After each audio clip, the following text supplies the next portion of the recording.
Good afternoon.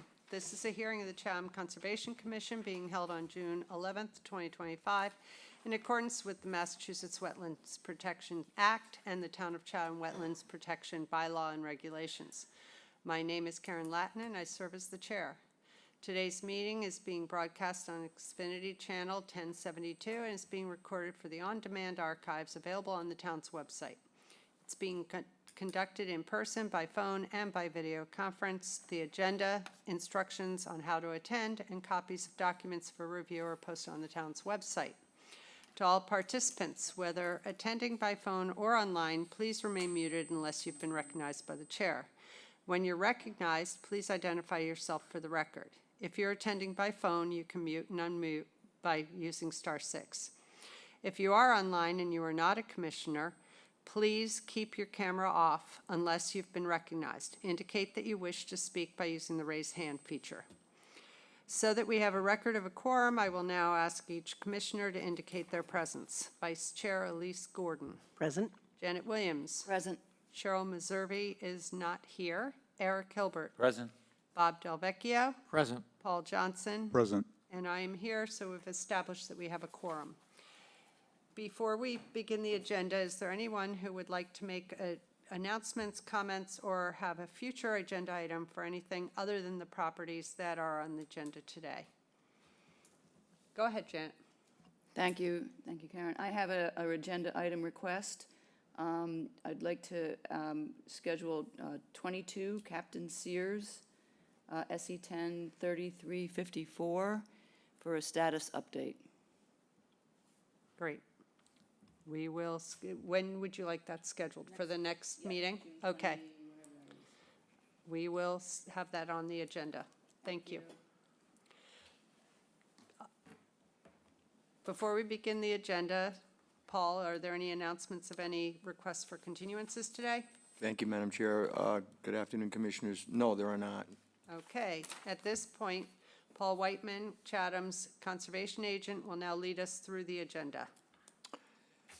Thank you, Madam Chair. First on the agenda is a requested order of conditions. The address is 44 Waterview Circle, Grace Delinardis, map 3C, parcel 64E-J9, DEP number SE103705. The project was proposed construction of a deck and sunroom within the existing footprint of a deck at the rear of the house. This was continued from December 4th, 2024 and May 14th, 2025, and ZBA approved on 5/8/25.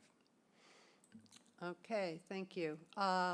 Any commissioners have any modifications or additions to this order? Bob? I got something on Great, thank you. finding number 8. First of all, the shed had a building permit. So would this still be unpermitted, the shed, even though it didn't go before the conservation? I think we were saying that it was unpermitted by us, so it's included in our new coverage for doing mitigation. Yeah, it did have a building permit, but Okay. they never had gotten our approval. Okay. If we could maybe just edit that sentence so Sure. it flows better. I just had the existing shower, shed, and timber steps on the coastal bank. Sure. That's easy enough. Okay. And then finding number 9. The windsurfers will be kept off of the marsh wetlands and removed during the off-season.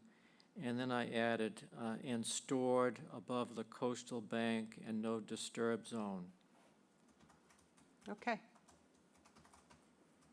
Is that also in the conditions? Yes, number 4 in the conditions. Thank you. You're welcome, thank you. That's all I had. Okay. Anybody else? Do we have anybody here for Waterview Circle that has read the order? Okay, great. If you could identify yourself, great.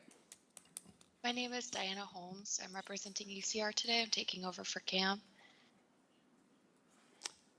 Did you read the order? Yes. And is there anything that you want to comment on? Nope. I'm just here for any questions. Okay. We did revise a few things, so. Great. Yes, we did. Yes, they just came. Well, they were forwarded to you, but they came in. Yeah. Do So let me see. I've got to open it. Okay. Shoot, where is it?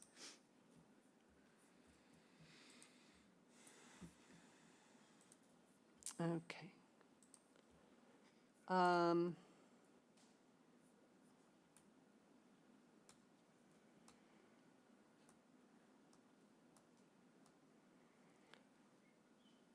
I am not seeing. Could you tell us what, I mean, this is a very long email. What, if there are any modifications that you sent, what they are? Sure, yep. So we did 3 revisions. One that we're no longer proposing concrete underneath the addition. We're just going to keep the gravel. Right. And That's in then, there. That, That's in there. that we had in the, it was in the findings or special conditions? Or was that in your description of the project? the description. Okay. That we write the findings and the special conditions. Yeah, Yeah, it says it's gravel. I know, because I wrote it. Right, right. Okay, and anything else? Yep, that the existing PVC decking will be reused. So we're just specifying the proposed decking material. And then that the mitigation table be updated and the plan as well. So that has been updated. You mean the dates for the plans that we received, or do you mean, Oh, I'm sorry, to include the unpermitted shed, the rent station, and the timber stairs. right, they're but on the plan. where are you saying the dates need to be updated? In the beginning where it has the dates of the plans that we received? Oh, I'm sorry, I'm not sure about the dates. I just meant that the mitigation table had been updated to include those missing unpermitted So are you saying features. our numbers are incorrect?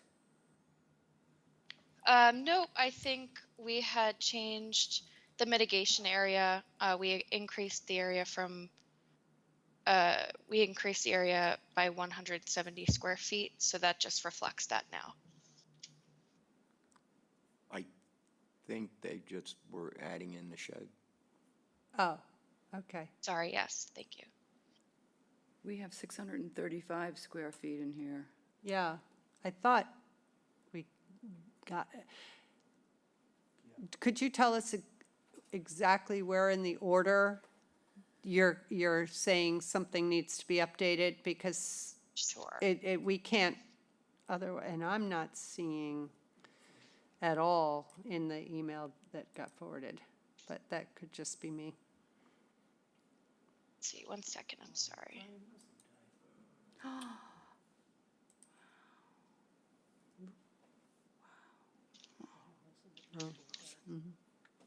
Okay. Only because we're having trouble finding it. So Sure, if yeah. you can help us, that would be Back into- hugely appreciated. We want to make sure everything's accurate. Mm, So okay, it was we are written saying, from Brad to Crystal. per our conversation on Friday, please see the attached revised mitigation plan that increases the amount of proposed mitigation to 850 square feet, which is approximately 170 It's square number feet more than. 2 in findings. It's from 635 to 850. And what's the date of that? What's the date of that revised mitigation plan? May 16th. Okay. Not sure quite yet, sorry.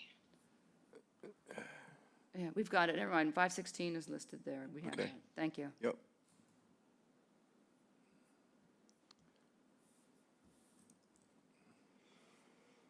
Okay, so we've got now that, the coverage is correct now. What was the other? I think that it was all the revisions that we Okay. had wanted to make. Yep. Perfect. All right, so anybody else have anything? I think we're ready to put this to a motion, please. I move that we close the hearing on 44 Waterview Circle and approve the order of conditions as revised. Second. Okay, Bob, Aye. Eric, Aye. Elise. Aye. Janet, Aye. Paul, Aye. and I say aye. So you will get that once it's been processed. Thank you. Thank you. All right, Paul, the next one, please. Next one, Madam Chair, 176 Stage Island Road, order of conditions, John H. Kim, trustee, map 14A1, parcel 2-D107, DEP number SE 103725. Project was pier repair and modification. It was continued from March 12th, 2025, and March 26th, 2025. ZBA approved on 5/22/25. Great, thank you. All right. Commissioners, anyone have any modifications to this one?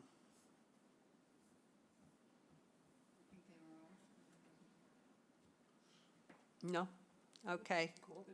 Hi, Teresa. Hi, good afternoon. Hi. Teresa Sprague with Blue Flax Design. I'm not sure if Raul is on from Cape and Islands Engineering, so I'm just going to jump in. We just had a couple of questions about two of the special conditions. Sure. One was special condition number 9 for beach nourishment. We're wondering if, we're actually not doing beach nourishment here, but it is important to keep the fiber rolls covered with sand. So I wonder if the condition should be more related to ensuring that the fiber rolls must be covered with at least 6 inches of sand.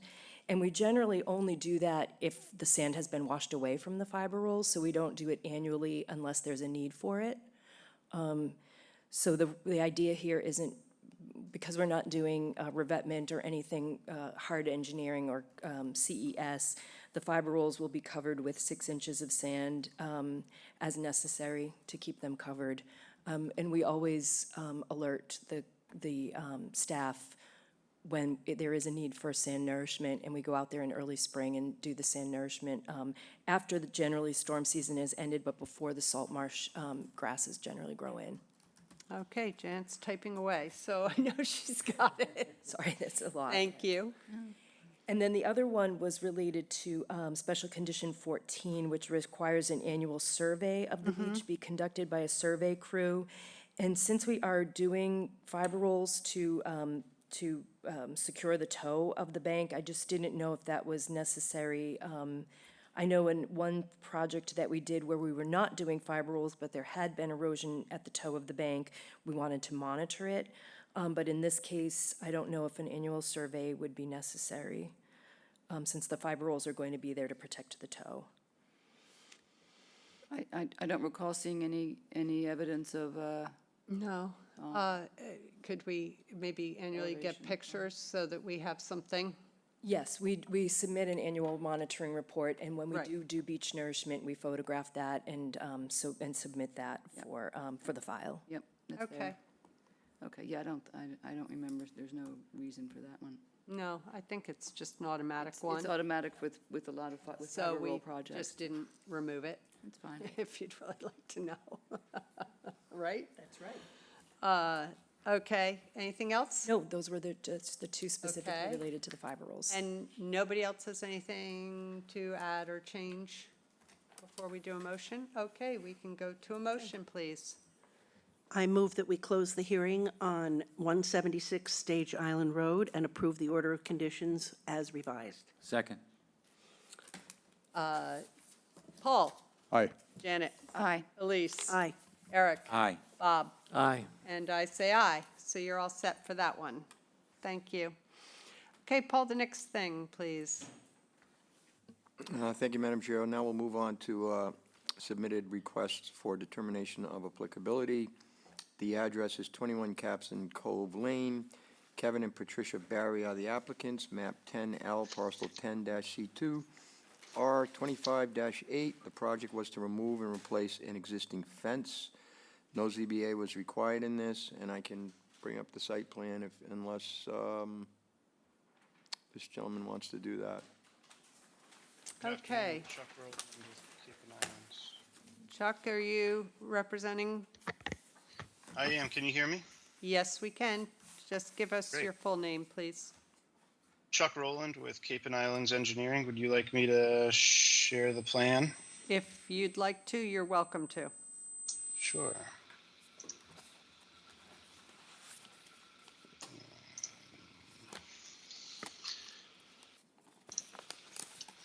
Let me know when that pops up. It's there. Thank you. So, Chuck Rowland, like I said before, representing the Berries at 21 Captain's Cove Lane. I have a fairly straightforward project in front of you today. The site is developed with a single-family dwelling with all associated appurtenances, including the pavers, patio pavers in the back, landscape planting, a spa, driveway, as well as a Title V septic system. And there is a fence that runs along here, runs sort of into the into the coastal bank in the backyard, which is adjoining to a salt marsh. We've proposed to remove this fence that runs into the coastal bank and replace it that encompasses the backyard with wildlife corridors to keep the wildlife corridor open to small animals. We've also proposed a 100 square foot mitigation area to mitigate any effects that the fence may have. So with that, I'm happy to take any questions. Okay, thank you. Any commissioners want to start? Go ahead, Eric. Yeah, I'm not a big fan of fencing in yards in the back so close to the resource area. I mean, you know, you can do it in River Bay, but being where the property is you're right on it. I mean, it's part of nature. I mean, that's where you live, and I just don't agree in fencing in that area. Thank you. Thank you. Anybody else want to comment or have questions? Go ahead, Janet, if you. Okay. Yeah, this is a particularly sensitive, environmentally sensitive area. It's in the ACEC. It is bordering on a salt marsh and on Riders Cove. So it's a particularly important wildlife habitat area. And you're right, I mean, it's critically important for wildlife migration moves through here. So when I first looked at it and said replacing a fence with a fence, that seems reasonable. But replacing a low, single rail, split rail fence with a 4-foot high chain link fence has a environmental impact of vast difference. And I see the proposal calls for 6-inch gaps every 8 to 10 feet for wildlife. I just think that's insufficient. You know, if a creature is being pursued by a predator and trying to get away through, they're not going to be able to search that for that gap. They're going to be dinner. But that aside, it's just it's coming to us as a request for determination. So there's really only 2 questions that we ask for those. And one is the activity not in a resource area? This one is. So that leads to the second question is, does it have more than a minimal de minimis impact? And in my view, this does have more, it's more than a de minimis impact. It's a substantial impact. Our regulations say that activities in the NDZ, the no disturb zone, which is where this is, may not create a barrier to wildlife movement within the resource area by the placement of fencing or other obstruction. So, I mean, I do understand why they want to do it. I found that out when I rang the bell. They have two very active dogs, so I assume that it's for keeping them in the backyard. But, you know, this is just not an appropriate solution to that problem at the expense of the habitat for all the other wildlife that are in the area. So I personally could not approve this. All right, thank you. Anybody else? I agree with Eric and Janet on the fencing, and I also have a question that came up when we reviewed the property live. There are green tapes on 6 trees. There's no green in your grid of staking. So what do those tapes around the trees mean? Are those trees coming out? This is news to me. I don't know what any green flagging on the trees would represent.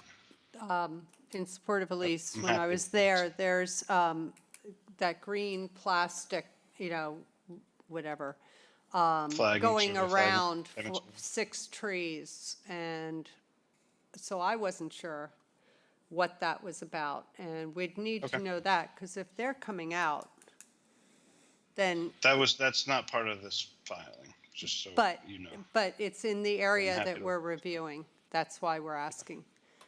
And do you have more? Because Bob also wants to say something. Go ahead, Bob. I talked to the homeowner, and those are not coming out. Oh, I think okay. they were, that green surveying tape was there just to identify the trees that are going to remain, so those are going to Oh. remain, Okay. yeah. Well, that's good. Thanks, Bob. Sure. The homeowner wasn't there when I Yeah. stopped by, so, And I was thinking of a fence with a gap underneath, but in the NDZ, it's really sensitive area. Also, not also, it's not all chain link. Some is vinyl. yeah, Correct. yeah. Also, I noticed a lot of invasives crawling over a lot of the natives in the back there, so that might be something that could be attended to in the future. Some of the plants will definitely suffer if those invasives end up on them. Thank you. Thank you. Also, one of the issues I had with this fence, first of all, is you are fencing in the entire backyard, and I understand why, as Jan said, but that, you know, that's a major change, and of course, animals, you know, wildlife would need to be able to get through every place, not just every 8 to 10 feet. It took me a moment to even find the fence that you're saying you're taking out, and I'm not real sure why this fence that you want to put in is not even right where that fence is. So it's not really a replacement of a fence, and I'm not sure why you'd even remove it, because it's so buried under bushes and things that I kind of looked around for a moment and thought, gee, I don't see a fence being replaced. So that's my comment about it. Yeah, I'm not gonna lie, I was a little surprised when I was given the direction by the agent to file for the RDA.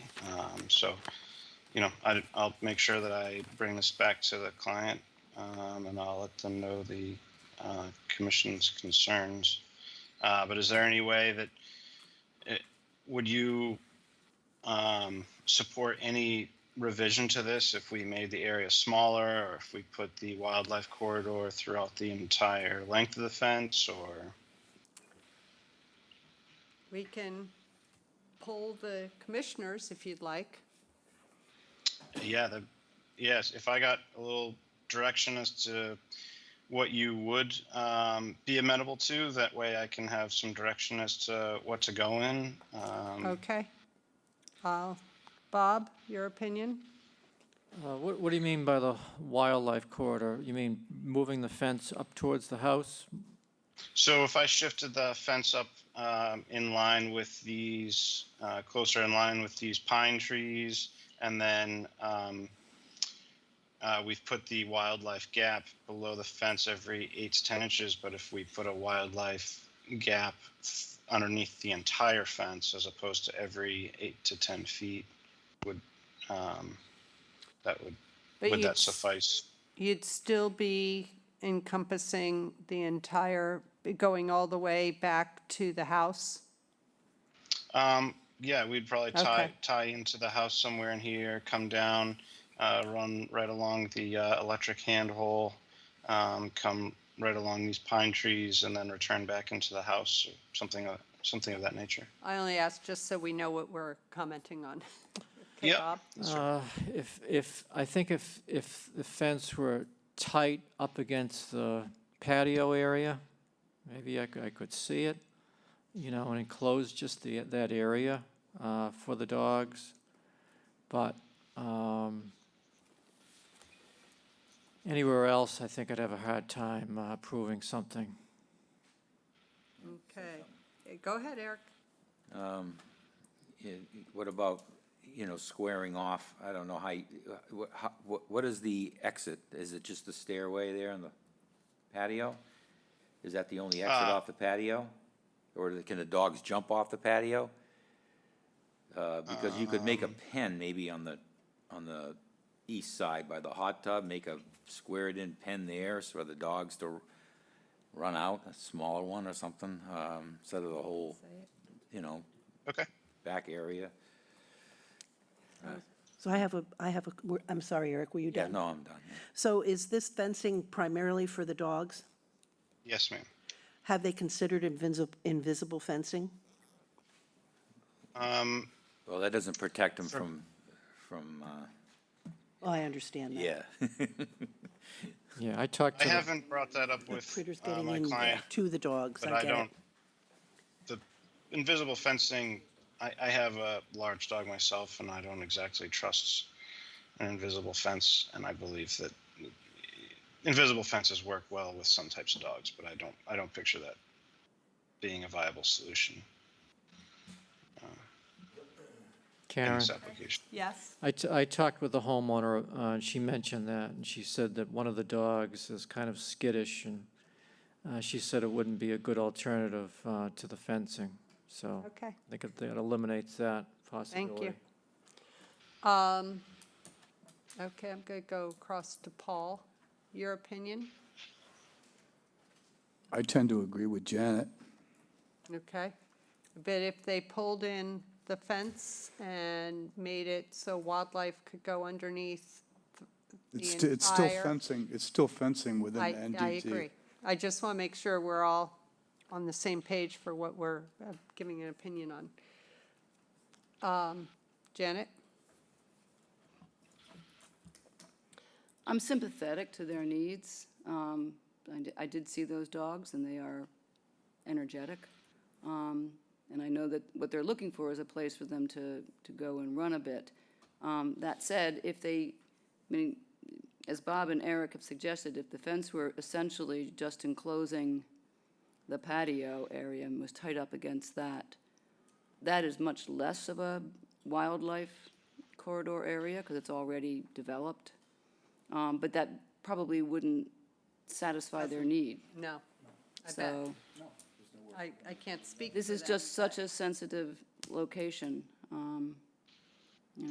One thing I do want to inform you that if along I believe this is north up, the north side of this property already has both a stockade fence and a chain link fence that's not on our property. So it's not like we're reducing the wildlife corridor. The corridor is already essentially defined, and we're actually proposing our fence further landward of where the existing chain link fence is on the abutting property. But with that, we're happy to work with the commission to try to figure out a solution. You're reminding me of a question that I had. The fencing on the south side that you're proposing, the 47-foot vinyl picket fence along a really dense hedge, what is the purpose of that? I think that my client wanted to have a small area of privacy. I believe that's why they wanted to go with the vinyl as opposed to the chain link on that side. Well, the hedge provides a Yeah. lot of, I mean, it's dense. Well, should we go to The dogs should we can't go to get a through. vote on this? Well, as opposed to a vote, I'd like to continue it if you guys would be amenable to that. You're welcome to continue it. I very much agree with the others. The more you can pull it in, and if you can not have it as wide, I understand why. I had a big dog at one point, but mine never was fenced, so I was lucky. But the more you can pull it in, even on the sides, and pull it in, and I gotta tell you, I'm not real excited about the vinyl fence. I mean, Okay. you're going chain link vinyl, so, I think you need to consider that too. I will let my client know. Okay? So when would you like us to continue this to? I don't have your schedule in Okay. front of me. Well, it's a shortened schedule for the summer, or we have one less meeting each month. We have June 25th, July 9th, July 23rd, August 13th, August 27th. What was the August hearing?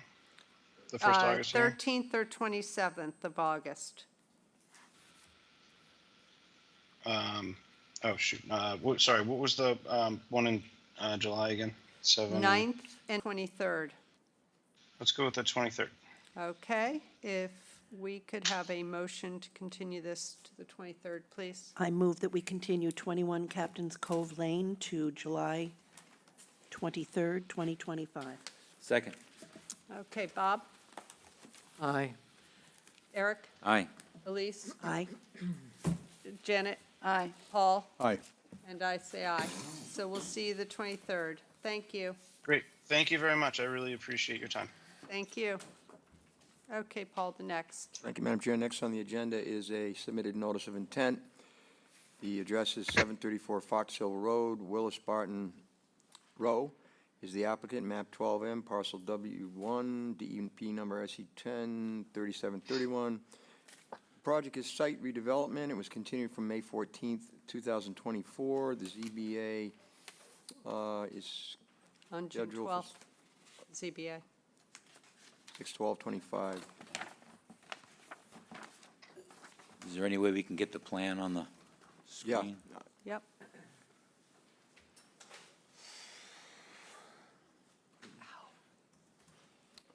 Can you see that? Yep. Yep. It's me, Sean. Okay, great. For the record, Sean Riley with Ty and Bond. Hi, Sean. Good afternoon. The last time we met, there were several items that the commissioners brought up. And I'll just run through, I believe there were 5 or 6 different items.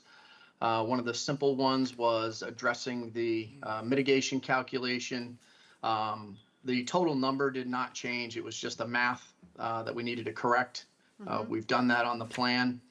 I think one of the biggest items was that we discussed the paved driveway and converting that to a permeable driveway throughout. There was a little hesitation with the applicant. I informed him that you really were pushing hard on this, so we convinced him to go with a full permeable pavement throughout the entire driveway. So we've made that change on the plan. Another item was the rinse area, the rinse station. You had requested that we look into trying to shift that at least closer to the 50-foot buffer. It's on the south side of the house. Speaking with the architect, it had started around the rear of the house, closer to the resource area. This was a location that was looked at because of the windows. And there's windows along that end of the house. I asked if we could shift it to the right, and it would conflict with the windows that are along that end of the house. So we will add a detail on our plan that shows, if it's amenable to the commission, basically a stone infiltration strip. And again, it's just a rinse station to rinse the sand off before they go into the house.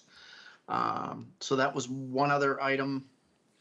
The last two items, I believe, dealt with the trees.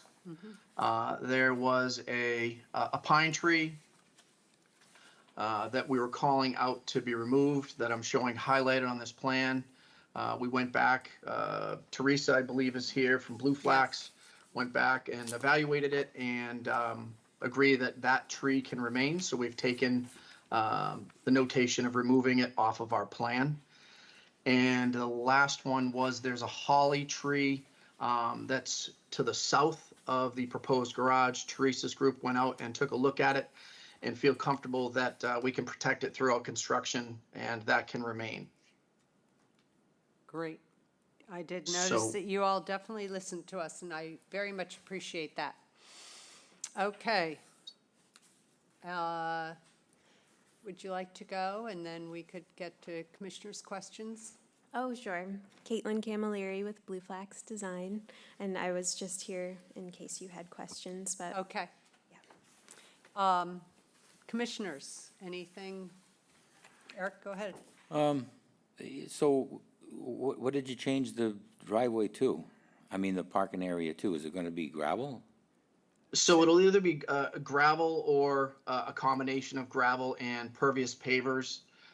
We do have that steep slope. What does that mean, gravel? You mean a gravel underbase of the pervious pavers? No, so the gravel, so the majority of the driveway may be a gravel or maybe a shell. The pervious pavers would be for the location of the steep slope where we need more of a hardened surface. Oh, yeah. Yeah. So. You mean like for the wheels of the vehicle, just the. Exactly, Yeah. exactly. And you're removing the drain on the top? Or are you keeping it? That's correct. We're keeping the dry well that's gonna work for the downspouts, the gutters and downspouts will be connected to the dry well, but there's no need for a drain anymore Right. now that we're going to the permeable Right. surface throughout. Okay. Yeah, so as far as I'm concerned, I mean, you've given up quite a bit for mitigation, impervious for your gain. I mean, you had a 500 and something square foot gain on the house, which is pretty modest this day and age. And you have more than enough impervious mitigation, which I love to trade. I think you've taken quite a bit of impervious away, well above than the equal impervious for what you're gaining. I mean, for what you're adding, I think. My calculations are correct between the hill and the bottom parking area. Yeah. That is we have. correct. Well, I'd say that's a pretty good deal. Great, thank you. Anybody else? Bob, do you have any comments? Okay, Oh, I mean, go ahead. the holly or hollies, how will they be protected during the construction? We'll make sure the limit of work is outside of the critical root zone, which is the roots expand beyond the canopy of the tree. And we'll monitor the tree during construction, make sure it's getting enough water. Okay, will you like add a fence or something like that, or? We could add a tree protection fence around the tree, especially around the northern portion where the construction will be happening. Okay, terrific. Okay, thank you.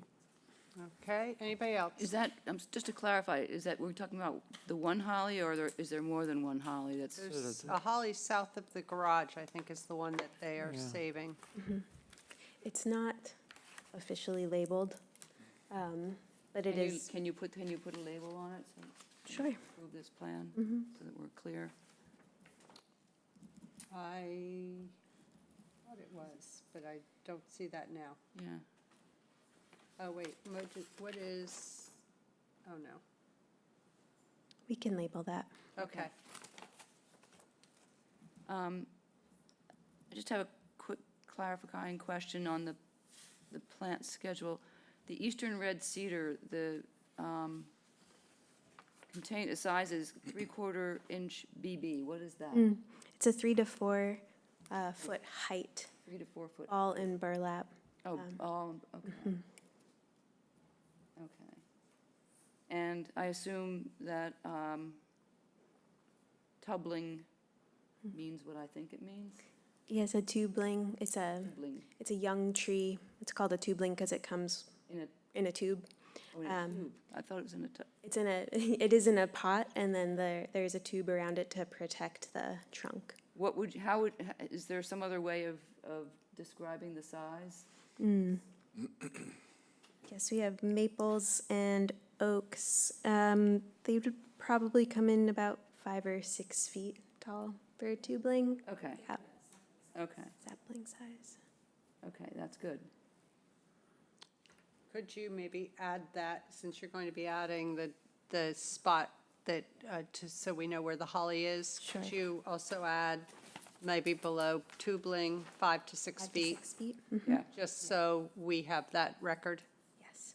Thank you. Madam Chair, And I- Yes, Paul? just on Eric's point about the permeable pavers and/or gravel, just so when we get to the COC, do we have enough specificity on that? no, I was getting to Yeah, that. It's like either or, what, Well, I think if there would be the easy way to do it, I would think, would be to specify that they can use the permeable pavers. And I'm looking at the elevations where the driveway slopes, so it looks like it's from 10 to, is that 6 down there at the bottom? So we can say in that area, that's where the slope is. Is that what you have in mind, Sean, in that area there? Yes, I'm just highlighting that 87876, right. somewhere in that area there. Okay, yes, exactly. We can specify from elevation 10 to elevation 6 on that main driveway going to the back is where the pervious pavers will be. Yes, thanks, Paul, because you do have to be specific. Just to correct, I think on the plan notes, on the mitigation plan, on the tree removal, note 4 it is. So it does start by saying 7 are proposed to be removed, and then it says later in that 6 are to be removed. And I think that's picking up the one pitch pine that is Yes. being saved. So maybe just take out that first sentence. Oh, okay. I wrote it so it was existing notes remained on this plan, and then I wrote revision, and then the date. Oh, RSVD, May revised. 30th. Okay, Yeah, just for some kind of record. okay. Yes, yeah. Okay, that's fine. And just for my education, because I'm always interested in native perennials, the Roseanne Cranesbill geranium, Roseanne, what is that? So geranium is a native, it's like a ground cover perennial, and it blooms early spring, and then sometimes blooms again late summer. It's very pretty. So is it being planted as a ground cover or as just a standalone perennial? It's going in the foundation plantings. There's 47 of them, so yes, it will spread through there. Yeah. Okay, thank you. gotta look that I gotta look that up, yep.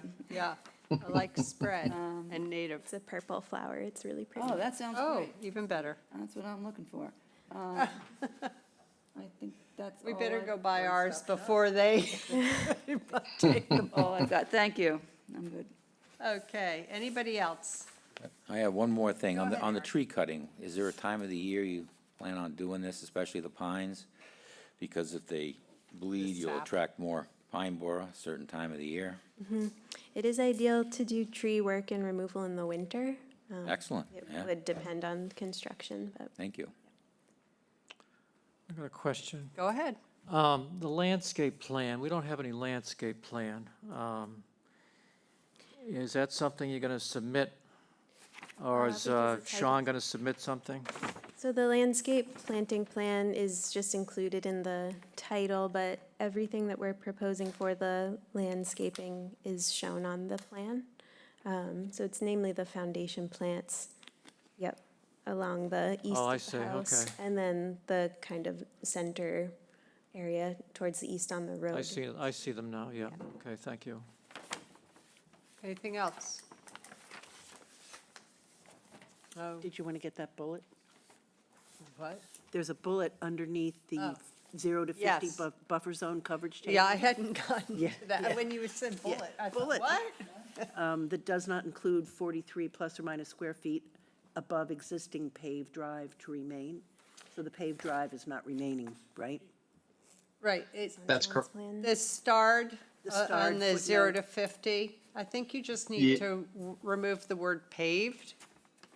Yep, Yeah, you know, or Gotcha. maybe say it's all, that, I think maybe that whole thing needs to be Yeah. removed. Yeah. yeah, we'll just strike Not that, necessary. Yeah, strike that so, line. yeah, now that you're We can doing- make that modification. Okay, so we'll get a new plan for that, and we're gonna get a new plan for the landscape and restoration and mitigation. Got another question. Go ahead. That I forgot. The lawn area around the building, is that going to be, is there a note on here that specifies what that's going to be? It is existing Cape Cod lawn now. All the lawn within the limit of work will be disturbed and will be reseeded as microclover fescue. Is that on here? Is that on the, in the It notes? is not. I'm not seeing. Maybe it's in the notes they always give us, but it says there's a grass and wildflower seed mix. Yes, that typically goes down in areas that we do invasive species removal, and that's Right. what's proposed there, but I don't have a note about the microclover fescue. No, that's the only note I've seen. And that's going to be no permanent irrigation, correct? It says Correct. temporary. Is there any way you can put I know it says all temporary irrigation will be removed, but can you put another bullet that no permanent irrigation is allowed or something like that? Sure. Well, On it will here. be in our order. Yeah, I know that, but Yeah. it's nice So- to have it on the plan, Yeah, too. no, you're right. Yeah. But- Thank you. Anything else? Okay, I think we can go to an order. We, you know, we have two, well, at least one for in 2 weeks, but I think it could get done in 2 weeks if that's what you would like. Yeah.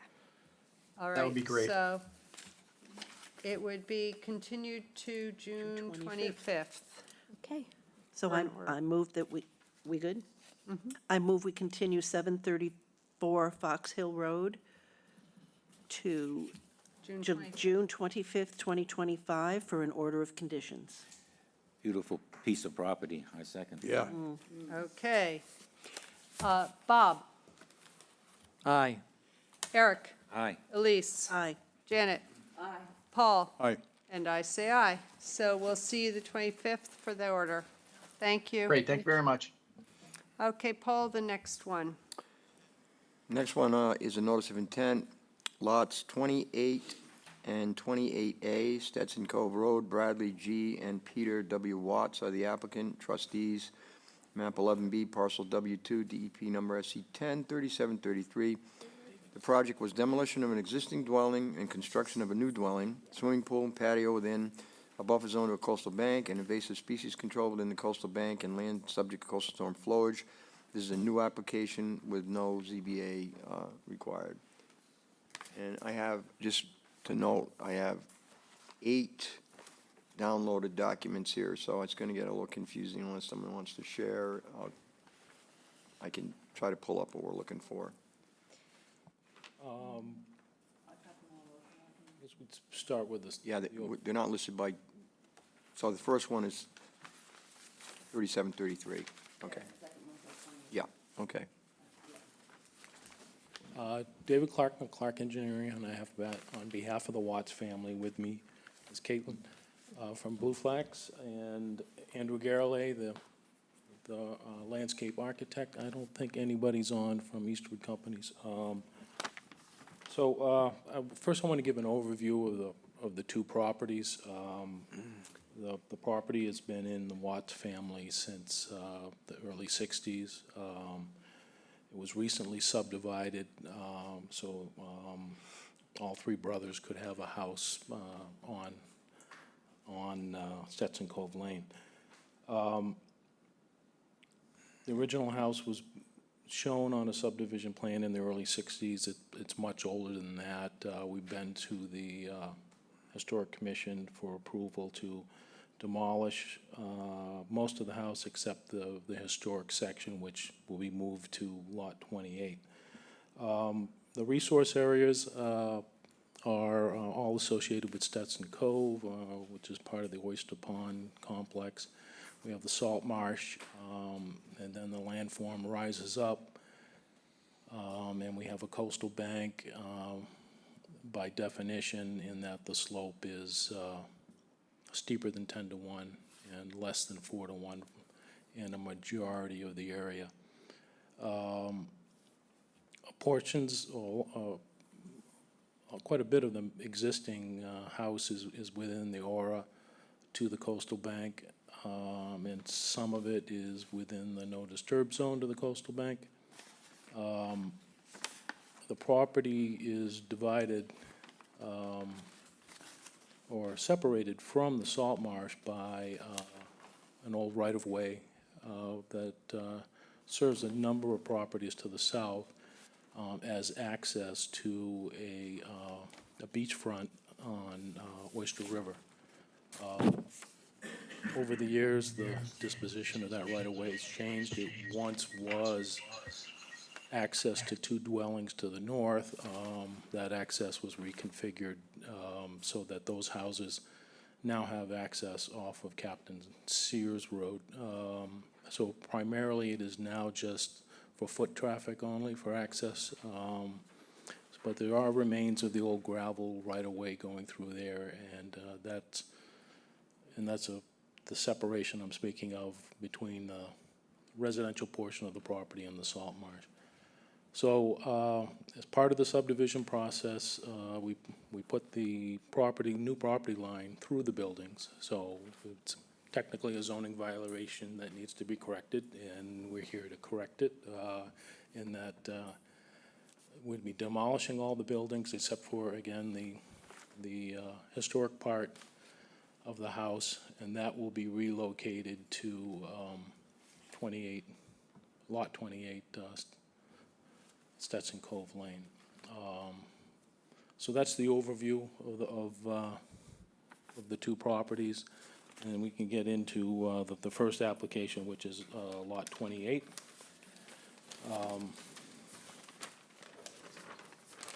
So as stated, the historic portion of the house will be relocated and incorporated into the footprint of the new house on Lot 28. Along with the house, we're proposing a patio and a swimming pool. All the work is within the outer buffer, so when the project is completed, there will be no hardscape, no structures within the NDZ associated with the residential use of the property. The old right-of-way will still remain, but the intent of the Watts family is to remove everything from the NDZ. New Title V system's required. That is outside the 100-foot from the top of bank. We show an extensive amount of regrading in the 50 to 100. That is basically because of the change of topography from the lowest portion of the lot to the highest portion of the lot is more than 10 feet, and to take advantage of a walkout on the north side of the house, we have to put some fill in there. But overall, it's all Cape Cod lawn now, so really no wildlife habitat is being permanently altered. There'll obviously be temporary alteration due to the fill, but once it's loamed and seeded, it'll go back to basically the same habitat it is now. We're showing drainage structures for the new driveway, and that's outside of the jurisdiction, but all stormwater runoff is being contained within subsurface structures, so there'll be no increase in runoff to any resource area. That's it in a nutshell. I don't see anything else I can add. And of course, Blue Flax is here and Andrew's here to answer questions on the landscaping. I just have one thing to say before. I just want to have one thing to say. I can't in good conscience get involved with this without a site visit. So I would just recuse myself, and the rest can go for it, but I'm not going to do it. And we're slow. I mean, I think we could have an on-site visit very, very quickly right now, but this is what I used to call a very big project. And it's just so big, and it's very unique. And I was going to say something, because I don't know if you have to go through the whole thing over again, but so that's where I'm at. Thanks.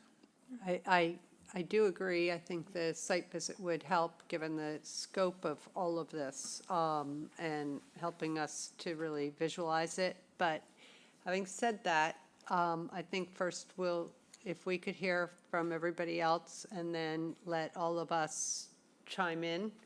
But yes, I do believe we'd like to have a site visit. I think it would be helpful for anyone who wanted to attend it.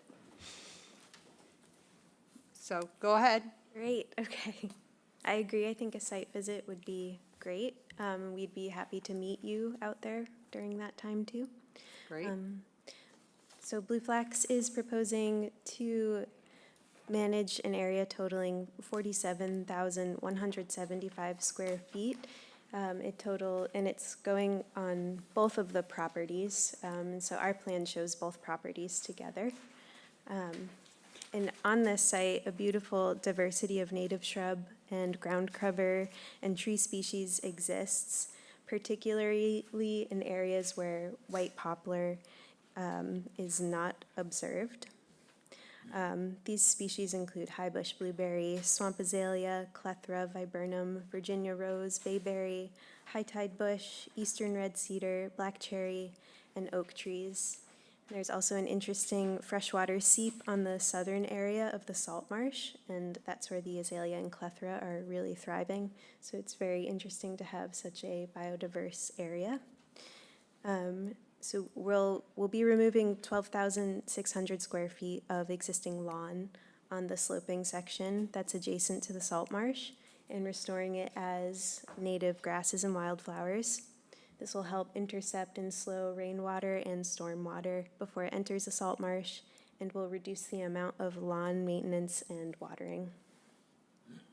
The remaining approximately 34,000 square feet will be invasive plant removal and native plant restoration. The invasive species on this site predominantly are white poplar. There's also bittersweet vine honeysuckle and common reed or Phragmites. And we are proposing to remove a total of 51 white poplar trees from this site. These trees are within the resource area, the 50-foot buffer, and the 100-foot buffer zones.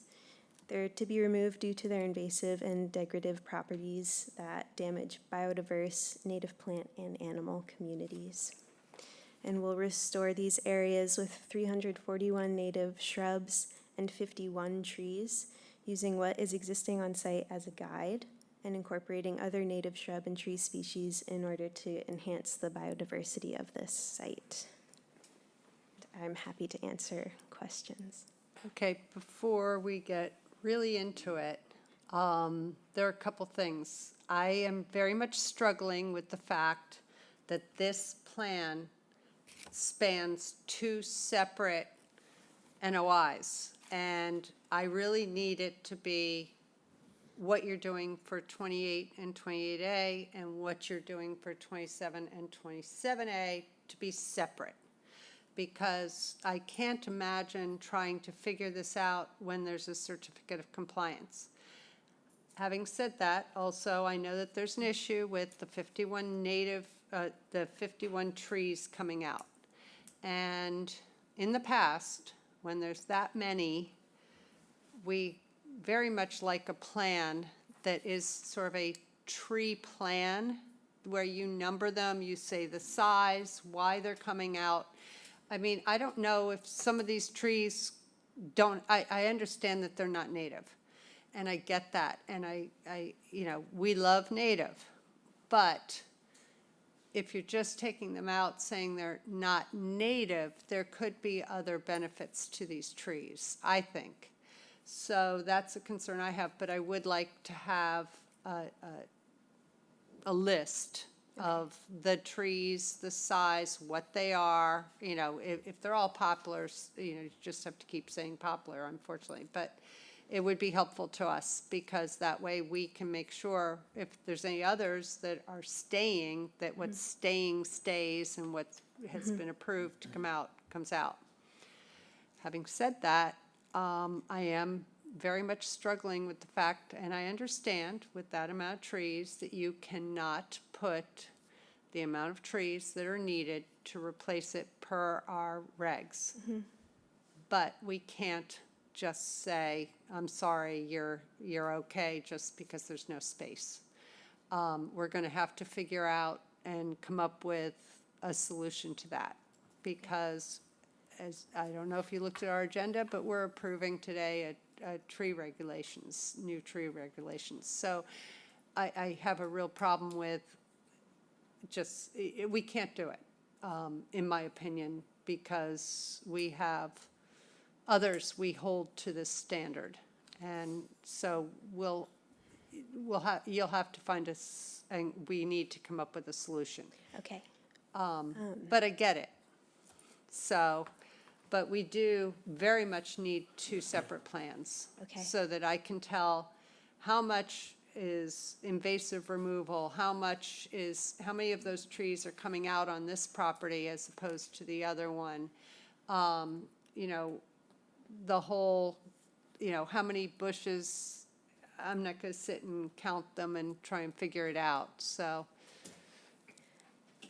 that's my statement. Okay, could I?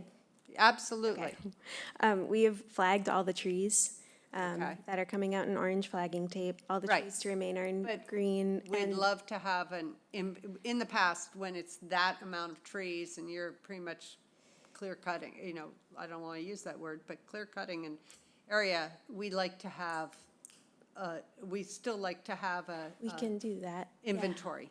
Yeah. We've asked that for other similar projects. And I think during the site visit, you will notice there are areas where white poplar are very dense. Right. And there is no understory, no native understory beneath them. No, I The whole get it. area is just like not. No, I get that probably some need to come out, especially, for the health of trees. But I'm just saying, if there are trees that can be saved, that means less trees that need to go in because that's come out. So if you could think about each tree and whether it truly needs to come out.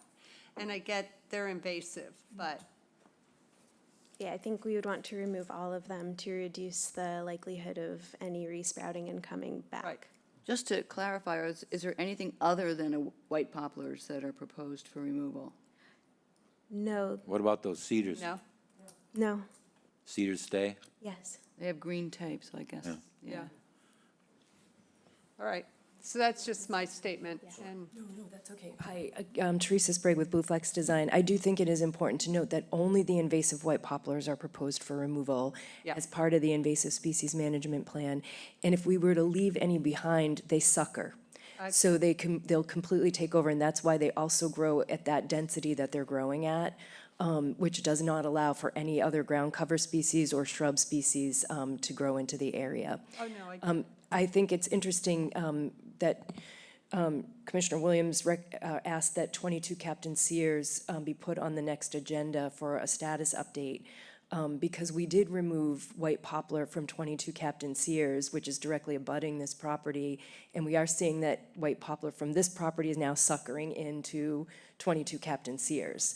So by removing the white poplar from this property, we not only eliminate the suckering on this property, but we also eliminate the continued invasion into 22 Captain Sears, where we had done the white poplar removal.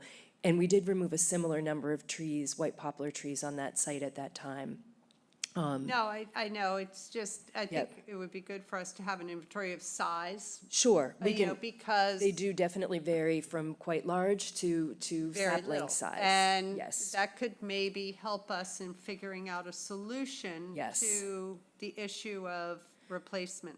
Exactly, because if we were to do a 3-to-1 replacement of native trees, we've had this situation happen before, and we actually came before you a number of years ago, I'm not sure how many of the commissioners were on the commission at that time, with a project that we had done many, many years ago, and it was a violation, and we were required to replant trees at like 5 foot on center spacing.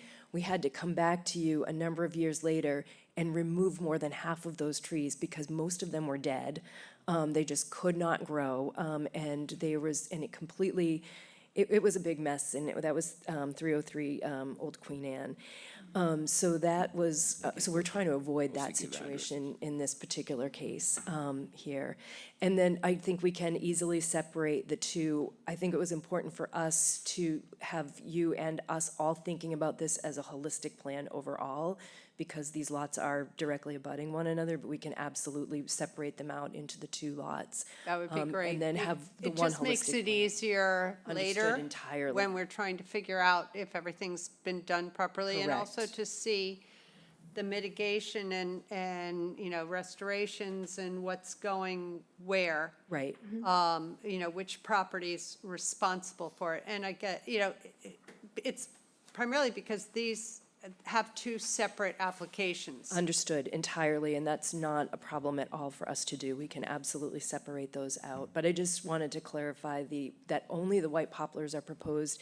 In addition to white poplar, the eastern red cedars are to remain. There's a large tulip tree that is to remain. There's a number of, are they arborvitaes? Something is planted, arborvitaes on the arborvitaes that are south. planted.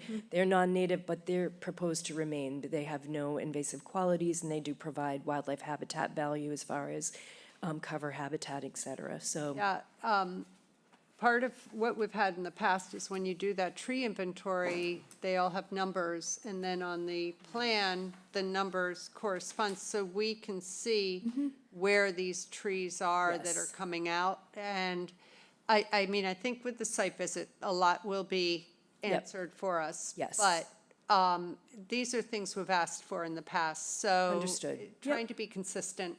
and they are shown on the plan. It may be difficult to see, but they're Right. orange. Oh, yeah, I Yeah. know. Yes, but they can certainly be labeled in. But if you know, number one is, you know, 12 feet wide or whatever, Yes. you know, and where it is, so that we can really tell Okay. what's going on. I'd appreciate it. Yep.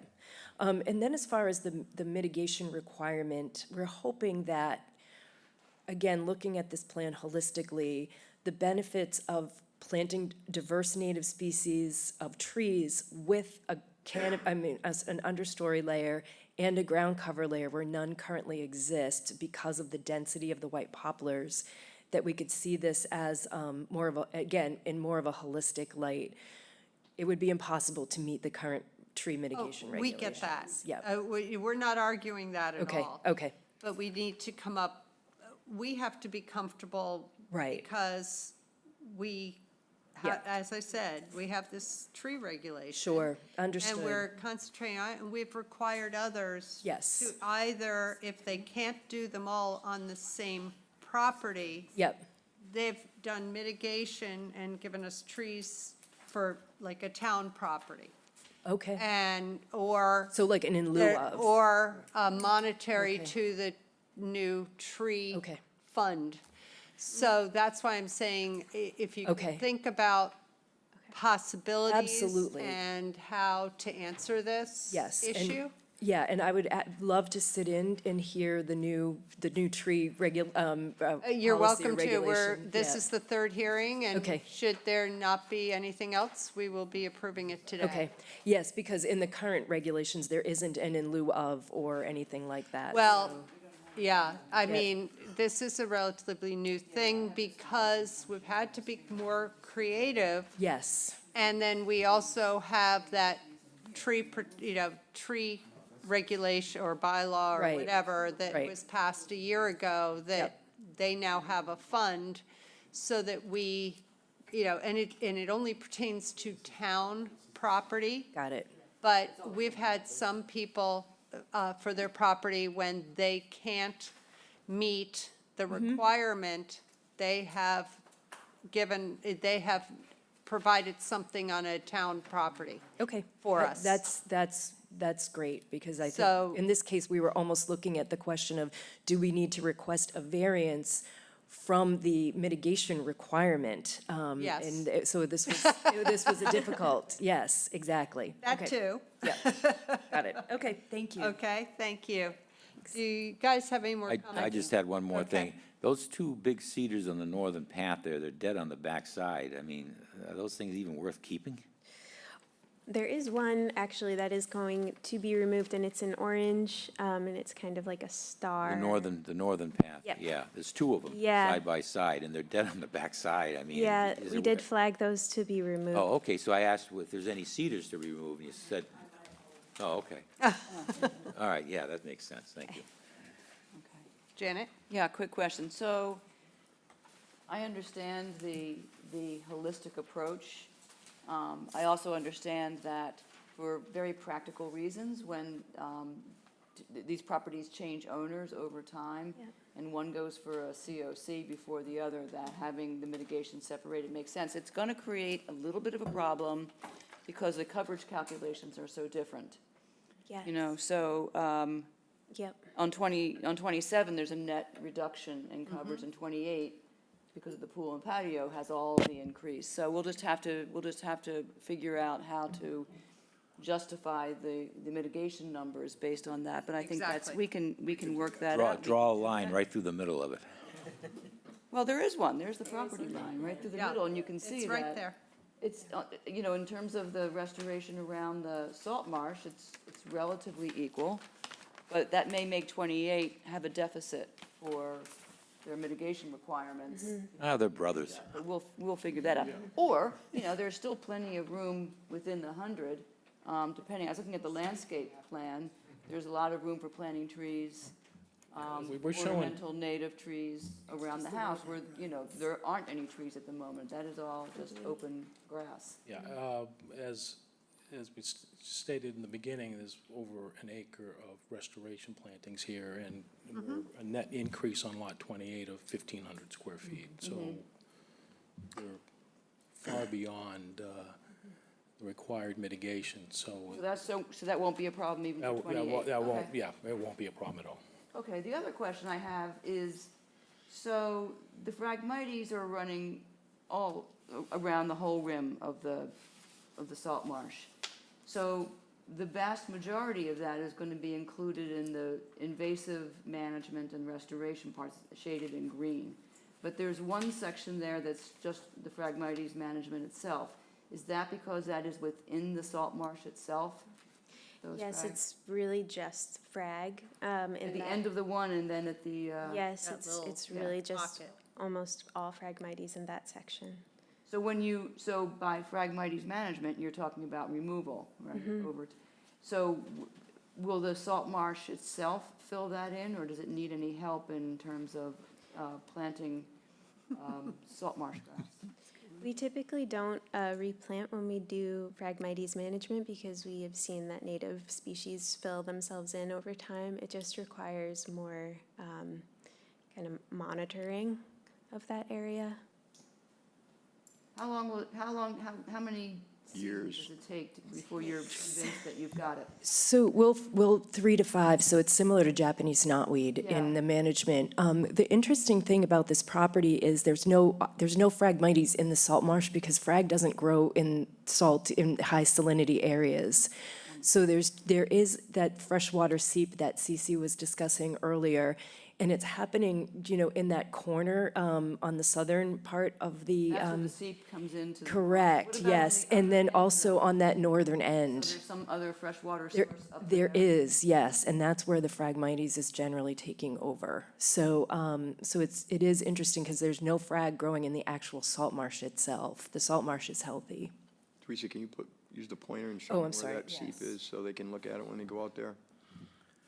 Just, So it's this area here that we've shaded, it hatched slightly differently, and then this area here on the northern side. Yep. That's been hatched differently. Right. So that's where the Phragmites, there's, as Cece pointed out too, there's a lot of high bush blueberry, clethra, winterberry growing in here, again, in that freshwater seep area, that we know will very quickly, especially clethra, will very quickly fill in once we remove the invasive vegetation. Okay. Okay.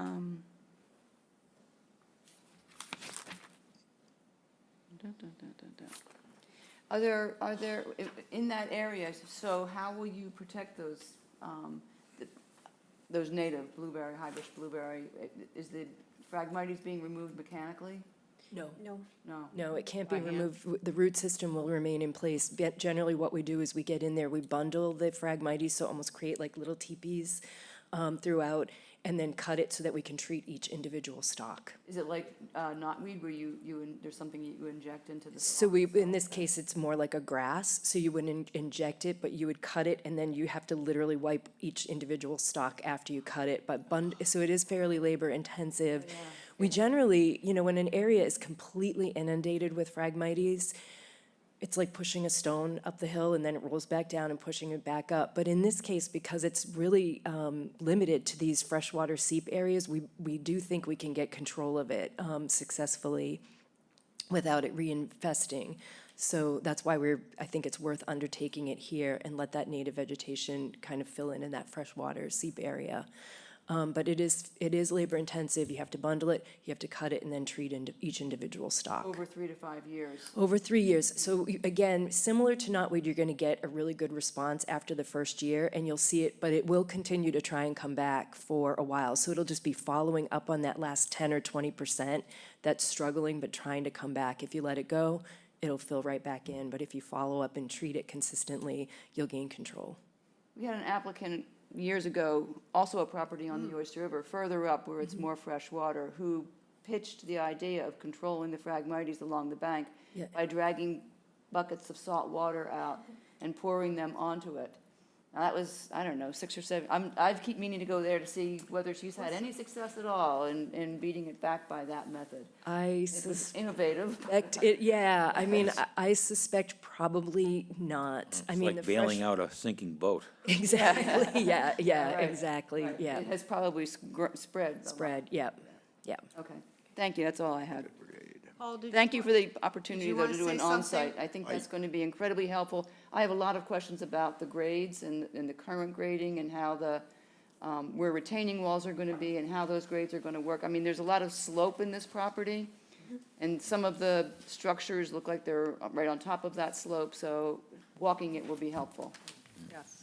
Andrew's here to talk about that Great. as a landscape. First, I plan. think Paul wants to say something. I just wanted to, since you've requested a site visit, is there anything that you want them to do in advance of that site visit with respect to flagging or anything that you're thinking of, so I that don't- when we get out there, we're not wasting time? I don't think so. I think if you can Just want to see go it. over Okay. it as we're standing there and can physically picture what all is happening more adequately, it would help. And Dave will be there, right? Yeah. He says no. Okay. Oh, good. Well, this will be a better site visit than any other. We're getting fancy. Okay, then I guess we're ready for the landscape discussion. Are we starting with 28 or 27? 28, please. Andrew Garrelli, Yarmouth Port Design Group.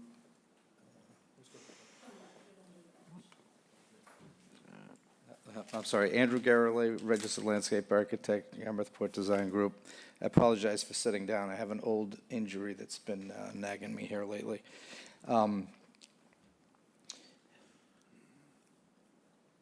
As mentioned before, I just got to see how to work this thing.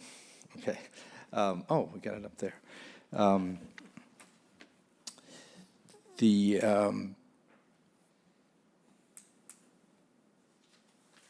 Because of where the lot line is, we're up against zoning setbacks right along this edge and again over on this side. Driveways coming in from a shared driveway further down on the other lot or along the side of the other lot.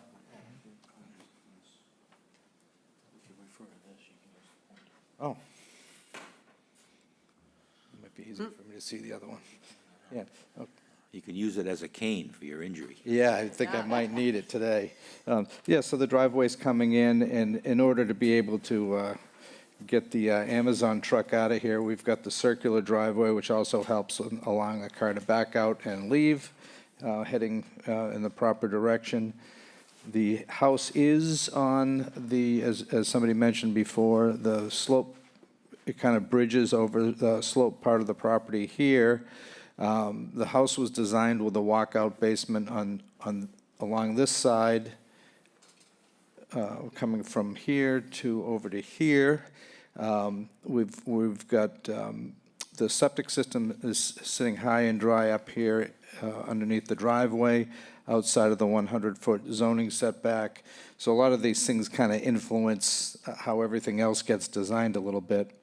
The higher ground was in this area, which is why the pool is set where it is here. And then we've got a retaining wall that goes around the swimming pool from about here around this way so that the pool is sitting inside of that.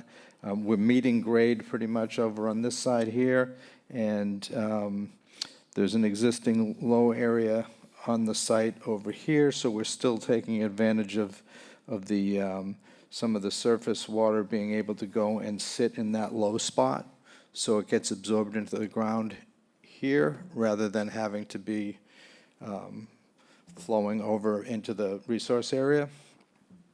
There's also, because of the driveway, we also are picking up some drainage in the driveway with a catch basin and also a trench drain in front of the garage door that goes into subterranean leaching pits here.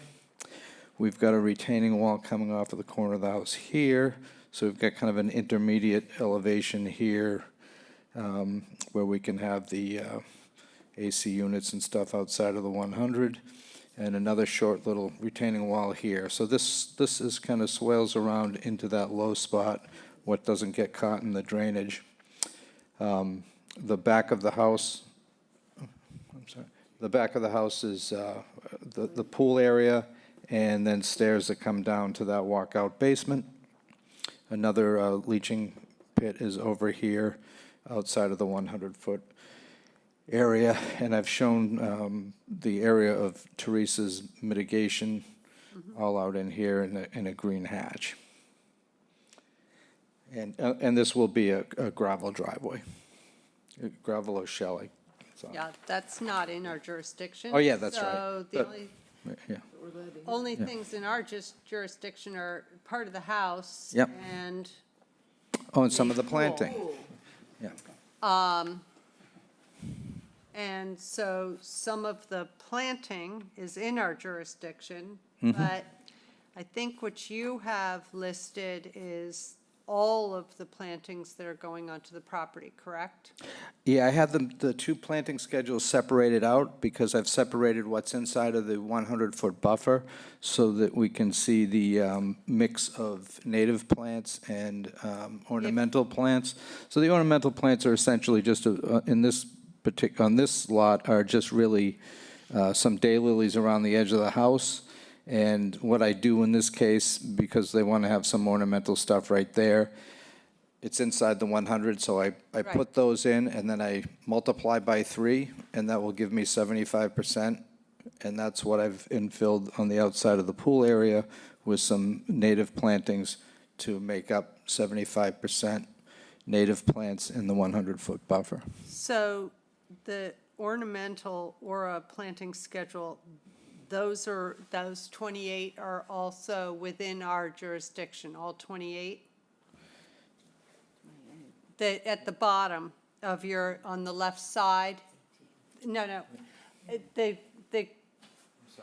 The table on the left bottom, that. This is outside of the 100.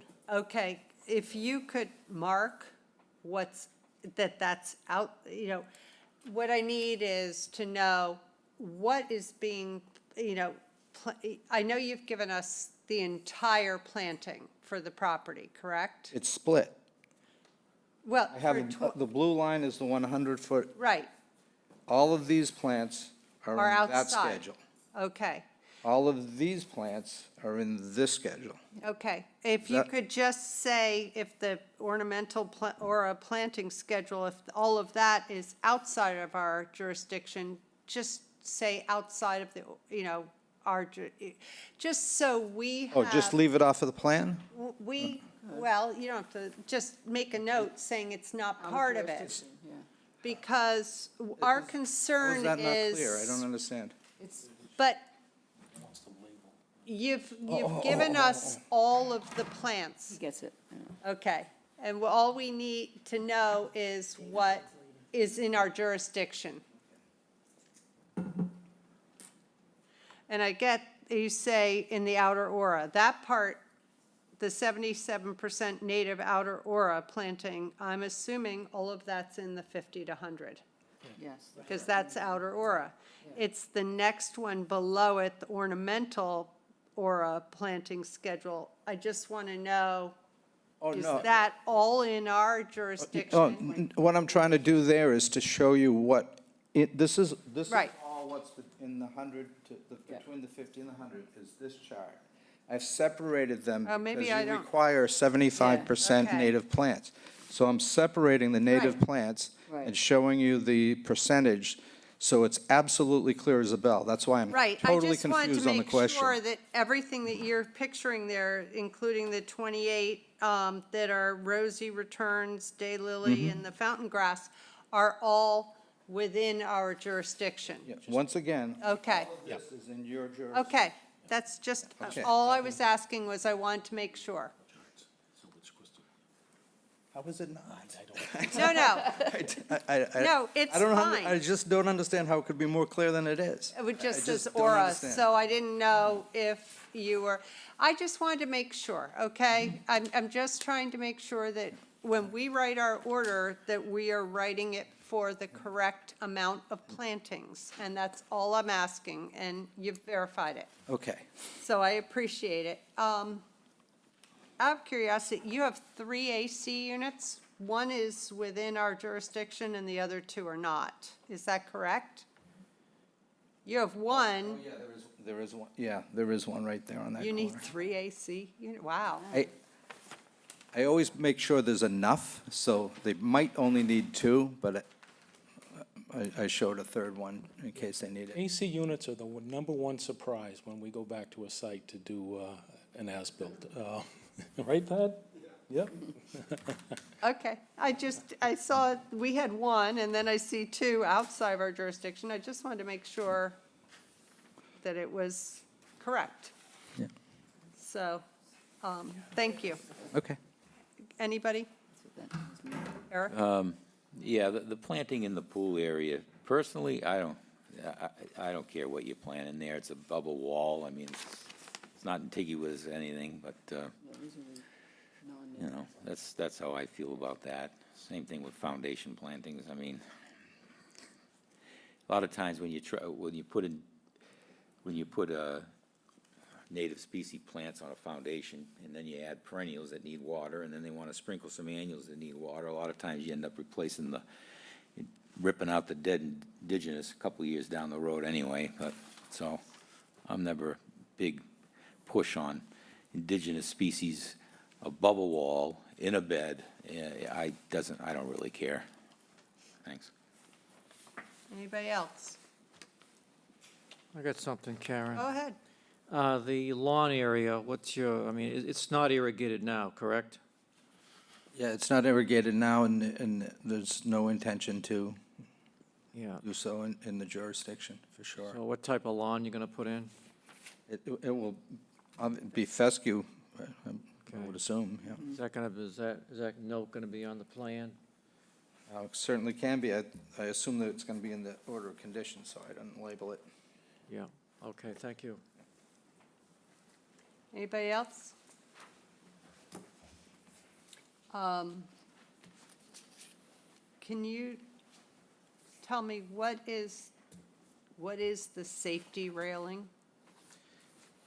There's, The proposed safety railing, it's going around most of the patio around the, yes, by building code, if the patio is elevated, if it has more than a 30-inch drop within 3 feet of the walking surface, it needs to have a safety railing so somebody doesn't fall over and but injure what's it made themselves.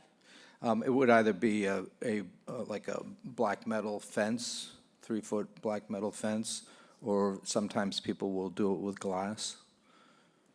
I don't have it specified exactly what it would But be it's in this on the case. patio. It's on not- top of the wall. Okay. Yeah, yeah. I just wanted to make sure. Oh, absolutely. And you say you're going to be putting down shredded pine bark in all of the beds? Yeah, that's just kind of my standard planting notes that are standard. So in the planting beds around the house, it would be bark mulch. If you'd rather them not be in the outside of the wall, We're not big on mulch. yeah. I Well, I mean, it's- have it, but we're not big on mulch within, But they are planting beds around the right. wall, so I don't know what else you'd want to do, because weeds would grow, and we'd have know. invasives if we don't, so. Okay. Yeah. Anybody else? Elise, anything? I look forward to the site visit, then I'll have. Yeah, I think lot the more site visit will help understanding. us a lot. Yeah, I personally don't have an issue with mulching the beds that are against the structure Yeah. like that. It's just, it's a formal Yeah. bed. I just was asking, because sometimes we ask, they don't.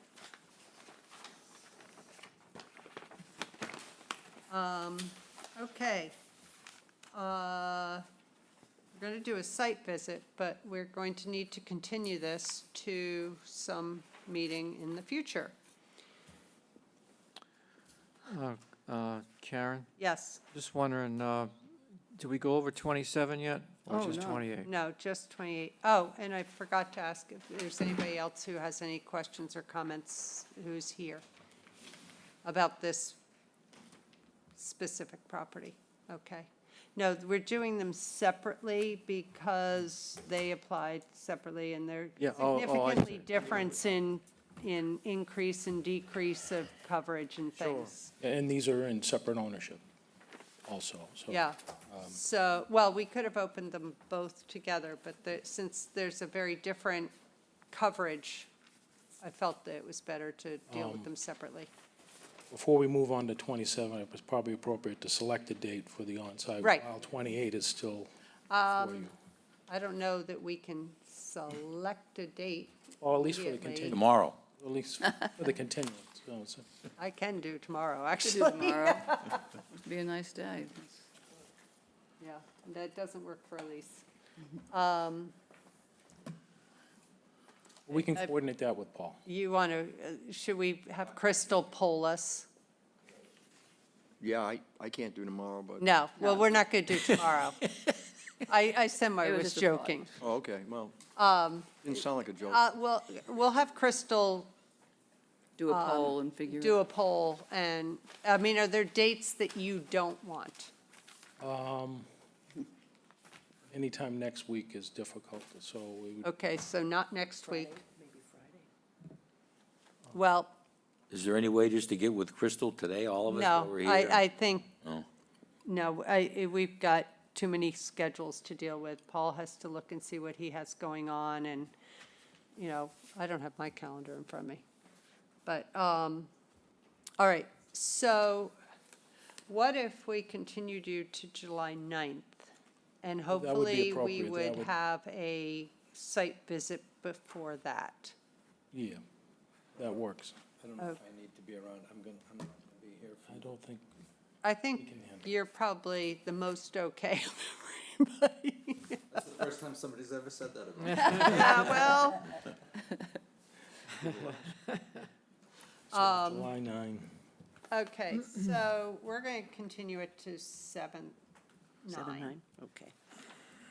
I move that we continue lots 28 and 28A Stetson Cove Road to July 9th, 2025. Second. Paul, Aye. Janet, Aye. Elise, Aye. Eric, Aye. Bob, Aye. and I say aye. So this one's for the 9th, and I think, is Crystal still on? I don't see her on. But Paul, would you ask her to put together a, Indeed, I will. thank you. All right, next one, Paul. Okay, next one is the same one, actually, but Yeah, Lot 27 and 27A Stetson Cove Road, Bradley C. and Godfrey D. Watts, trustees, map 11B, parcel W2, SE 10, 3732, demolition of existing dwelling, construction of a new dwelling within the buffer zone to a coastal bank and invasive species control within a coastal bank and land subject to coastal storm flowage. This is a new application, no ZBA. thank you. David Okay, Clark- you David don't have Clark to do again? your whole spiel again if Okay. you don't want, All right, because, well, for the record, David Clark. So this lot's a little different in that the floodplain wraps around to the south side of the property, and then we have a coastal bank associated with that, too. This new dwelling, when you're looking at it from the Stetson Cove resource area, is pulled back 60-plus feet from the developed portion of the lot. As Janet said earlier, this one has a net reduction in site coverage, and no pool. So they did not want a pool. So we've moved it back as far as we can on the lot, knowing we have to get a septic system to the west of the house. I said, and the other fundamental difference is the other property didn't require any trees to come out for the project itself. This one requires, I think, 2, maybe 3, I can't remember the total. Just the one, and the rest are all part of the restoration. So if there are any questions on this one as far as the engineered plan, anybody? No. Okay, I got something. go ahead, Bob. The Japanese maple. It's a beautiful tree. And it looks like it's gonna be removed. Can you save it? Can you shift the house or the patio or something and save that tree? It might be right where the proposed driveway is going to go. It's 100. in the patio. Right there, yeah. That's the Japanese maple. where is it? Yes, that's what it says. There is a Oh, big it's one right in on the the edge of the front. patio. I don't think I don't think so. Yeah, I don't think it's the same one. Oh, that is. That's definitely, that's where it is. That's where it is, as you come in off the existing driveway and you're looking at it? Yeah, it's. It's the only one marked. Really hard to. Well, Here's, Yeah, it is. the on-site visible. I actually went back to look at a couple. You have to be at the mic if you're talking. I'm sorry. Yeah, that definitely is the, on-site. the big Tupelo tree is,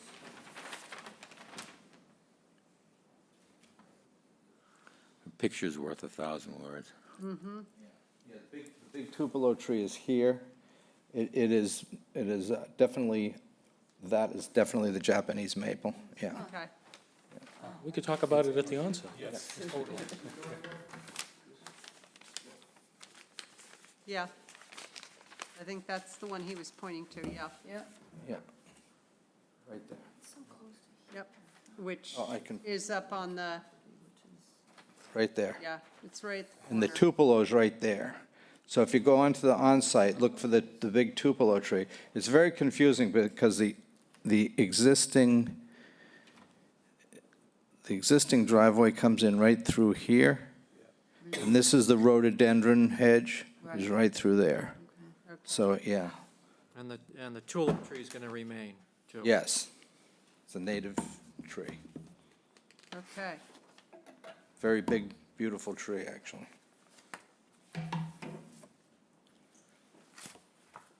All right. Go ahead. Oh, I didn't realize I was presenting everything. Well, whoever. Are you done? or- Yeah, I'm done. You're done.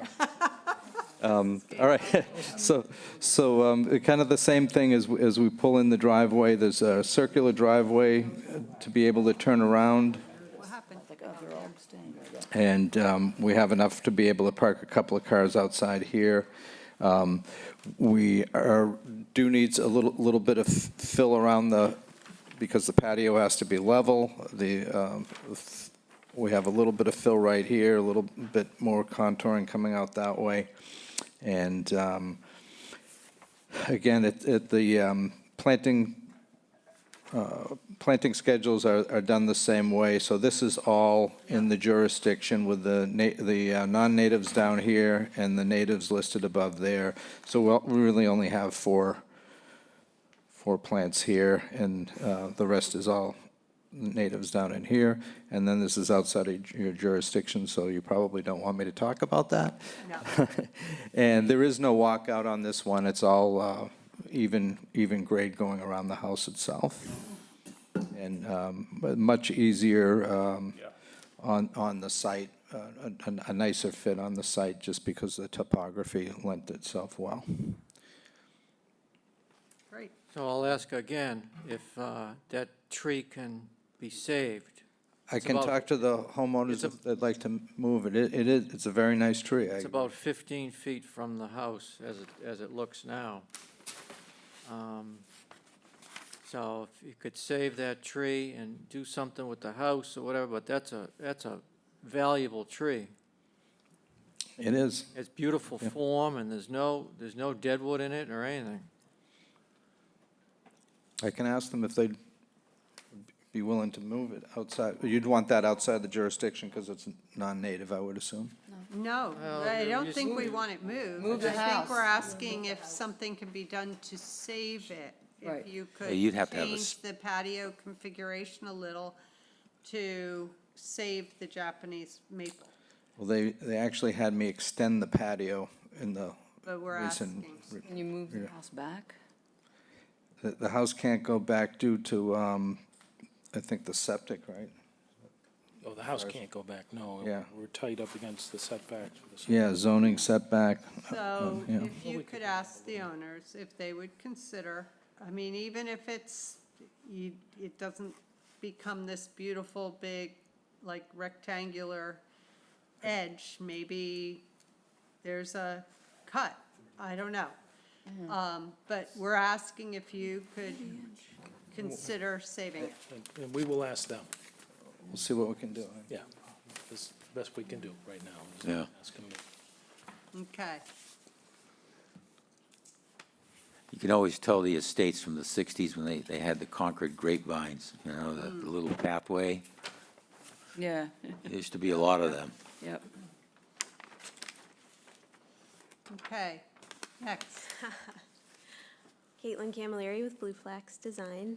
And I think, I'm not sure what to, I think probably you've already Yeah, you done don't, it. you don't have to go and- through it again. Well, sorry, I think maybe we'll have more questions once they're separated out.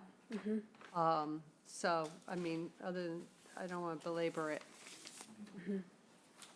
Anybody else, anything? Okay, nobody online has their hand up, there's not a lot of people. Anybody here? No. Okay, do you want us to continue it to the 9th as well? Hey, I said yes. I move that we continue lots 27 and 27A Stetson Cove Road to July 9th, 2025. Second? Okay, Bob, Aye. Eric, Aye. Elise? Aye. Janet? Aye. Paul? Aye. And I say aye, so we'll get as well, it all scheduled, and you're set for the 9th. Thank you. Thank you. Thank you. Thank you, and I apologize for being a little bristly. My back is killing me. No, that's okay. We don't judge. Paul, next thing. Okay, now we're going to move on to certificates of compliance, and Sean is online. Asked him to Good. participate again. As you recall, we had to continue 36 Sears Point Road on mitigation issues, so I'll read it. It's 36, 74, and 77 Sears Point Road. Patrick Brogan and Patricia Black, map 11A, parcel 5-10, 3-10B, and 4-11, DEP number SE 103522.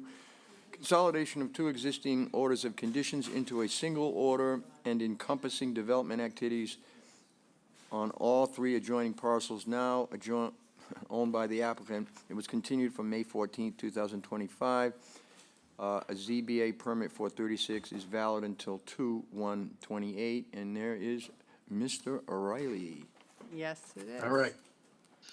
Great. So just to bring you back up to speed on this one, we had acknowledged that all of the work had been done and completed on 74 and 77. All of the mitigation has been completed, and the 3-year survivability has met the criteria for 74 and 77.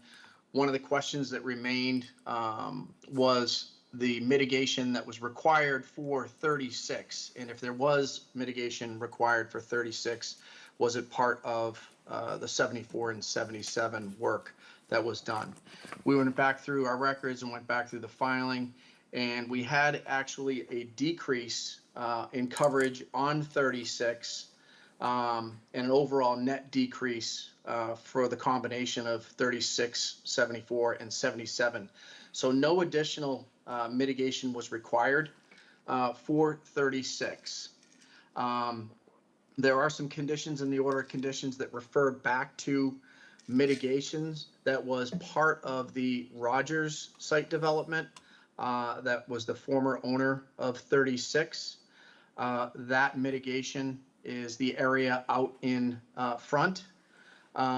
We would be looking to, when the work is done, shift the driveway, and we sought and received approval to shift the driveway over and relocate the mitigation to where the vacated driveway was, given that we were shifting the driveway over. So there's really no mitigation that's required for 36 until the driveway is relocated. So I think that answers the question on 36. We provided a summary of what has been done on 36 and what remains to be completed. If there's any questions on that, we submitted that. And so what we're looking for today is we've already recorded, let me step back. We had the 2 orders of conditions that were outstanding on 74 and 77. Those were closed out. The certificates were issued by this commission, and those have since been recorded at the Registry of Deeds, and those copies have been provided. So we're down to the last piece, which is acknowledging that all of the work on 74 and 77 has been completed, and the only work remaining with this outstanding order is the work that we've listed that remains on 36. So we'd request that a partial certificate of compliance be issued on this order of conditions, stating that all of the work on 74 and 77 has been substantially completed according to the plans and order of conditions. And then we'd keep it open, the remainder of it open for the remaining work on 36. And with that, I'll open it up to any questions you may have. Okay, thank you. Anybody have questions, comments? It's so complicated. So essentially, if we pass it today, we're giving you a partial COC for the work completed at 74 and 77 on this order? The underlying issue is that they haven't figured out their final development plans for 36. Right, 77 and 74 are closed, right. But this order includes all three Right. properties. so they need a partial for 36. Now, I don't know why, Sean, you need a statement that the work has been completed for 74 and 77 if you've already got your certificate of compliance recorded. Yeah. Because there's still an encumbrance on that deed for this order of conditions. We're not seeking any partial for the work that's been done on 36. We're only seeking the partial for the work that was wrapped into this order for 74 and 77. So we're not asking for any work to be partially approved on 36. We acknowledge that there's work that still needs to be done. We're just looking to get acknowledgement that as the overall order encompassed 36, 74, and 77, that the work that was issued for the order for this plan for 74 and 77, that work is done. And that will take the encumbrance off of the deeds for 74 and 77 while they figure out what to do with 36. They still have another 2 years on 36 with the Extension Act to do the work on 36. So that's what we're here for, is to basically state that that work is done on 74 and 77. So succinctly, why don't you guys working with a lawyer? Yeah. Well, why don't you guys, Mike. I'm just gonna suggest they draft up some language. Sure. The whole, we don't have to go back over this again, but the reason this is a mess is because applications were combined together. Right. It's very, very convoluted. Sean did a good job explaining it last night. I don't wanna go back all over it. Why don't you, if he can come up with some language that frees up 74 and 77, and we're satisfied that that work's been done, then we can just use that language that they give us and take it from there. But it is confusing, Janet. It's like, Well, that's why I was Yeah. asking what we would be moving forward. It seemed, if anything, it would be a partial COC for 36, 74, and 77 Sears Point Road, stating that the work has been completed on 74 and 77, and the work for 36 is still open. That's correct. Yeah. You got it. okay. So moved. All right, so Mike, I'll have Attorney Mike Ford, Yeah. draft up that. Okay. Yeah. Good. Yeah, I mean, I'm just want to make sure that it clears the legal hurdle for the encumbrance, that's all, so whatever. That would be great. Yes. We're going to go for the legal opinion. I No, not think Well, he'll just wording- draft, wording. he just needs to draft the Wording, I the use wording. request, the You got a application. motion, and they'll give us the I meant language. wording. Yeah. So we'll continue this to June 25th, 25th. correct? That would be fine. Okay, so if we have a motion. I move that we continue, where am I? 36, 74, and 77 Sears Point Road to June 25th, 2025. Second. Okay, Paul, Aye. Janet, Aye. Elise, Aye. Eric, Aye. Bob, Aye. and I say aye. Okay, We'll get there. Thank you very much. thank you. Next one, Paul. All right. Next says a certificate of compliance for 21 Lady Slipper Lane, Brian Rosenberg and Elizabeth Martin, map 1B, parcel K6, DEP number SE10 3511. Landscape changes within 100 feet of a coastal bank. Mr. Clark is representing the applicant on this. Yes, so I went out there, everything looked great to me. You have a note from the landscaper who did all the work and the restoration plantings. This was a landscape project that basically replaced rotting timber retaining walls with the modular concrete block walls, and then did some restoration work. It's been 3 years, everything looked great, so I think. Well, they did say that there are quite a decent amount of bushes or plants that did not survive and that they've ordered replacements. My understanding is those replacements have been put in. The letter says that the plants have been ordered and will be replaced, and that was dated April 11, 2025, so if something took place from then. I will confirm with them. Because. It was my understanding that they were put in, but I will Didn't confirm notice that. that. Were they? I Eric, didn't see any new plants, but if they, I mean, it's pretty grown in as it is. If they put new plants in, don't they have to put irrigation in again? well, and this, I think it looks expire fine until the end to of the me. year. I mean, it looks fine as it is. It's grown in. Is it the plantings that's above the wall?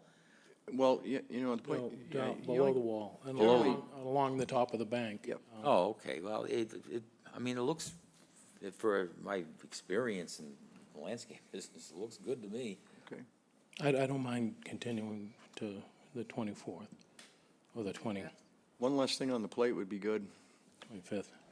I mean, So how if you're does everybody satisfied. feel? Yeah, I mean, I thought it looked fine. It was nice and grown in, everything was indigenous, it's a Cape Cod little thing there, and it's not, a lot to do about nothing. Anybody else have an opinion? I was there today, so it's pretty well vegetated. I mean, Okay. I'm not sure you're gonna get I'm much more out of trusting you it. guys. Yeah. So can we have a motion to approve? I move that we approve the certificate of compliance on 21 Lady Slipper Lane. Second. Okay, Paul, Aye. Janet, Aye. Elise. Aye. Eric, Aye. Bob, Aye. and I say aye. Thank you. Okay, thank you. For, next one, Paul. Next on the agenda, Madam Chair, is certificate of compliance, 450 Old Harbor Road. Susan B. Morgan, map 16G, parcel K4, DEP number SE103335. Project was implementing nourishment plan as required by a 2006 order of conditions. And Mr. Eldridge is here to represent the applicant. I know the commission has some questions about the ongoing conditions, possibly. Yes. Good afternoon, Thad Hi. Eldridge, East Southeast. See if I can bring something up here. This order was a doozy. We provided all of the conditions that were marked to be ongoing conditions in the document. And There are quite a few. there are. What would you like? So my question is that with these ongoing conditions, I would like to attach to enough of them, I don't know how many there were that we want to attach it to, that it would be consultation with the commission, the Conservation Office, before bringing machinery in and doing things like that. So I know that these were ongoing conditions in the order, but I'm a little uncomfortable with just allowing the homeowner going forward to just do whatever. So we'd like to add that verbiage to some of the conditions, if that's okay. Absolutely. Paul? Oh, No, I'm just asking to okay. show some photos.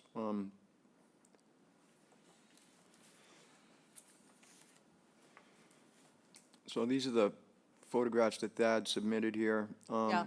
It's basically a nourishment project back from 2006. The way the order was drafted, it pretty much gives discretion to the contractor to do whatever they want to do when a trigger is met, and that meant the trigger is, you know, the lack of sand on the site. I think if we can work with Thad to just draft a condition that joins us at the hip when this has to be done, so that the commission has input and understands, and the agent understands what's being done, rather than have the general contractor make all the decisions, and then, you know, this goes in perpetuity. So that would be my suggestion, and he said he'd be willing to do that. We could just come up with one more condition that, you know, allows us to have some input when this is, How needs does to be done. everybody else feel?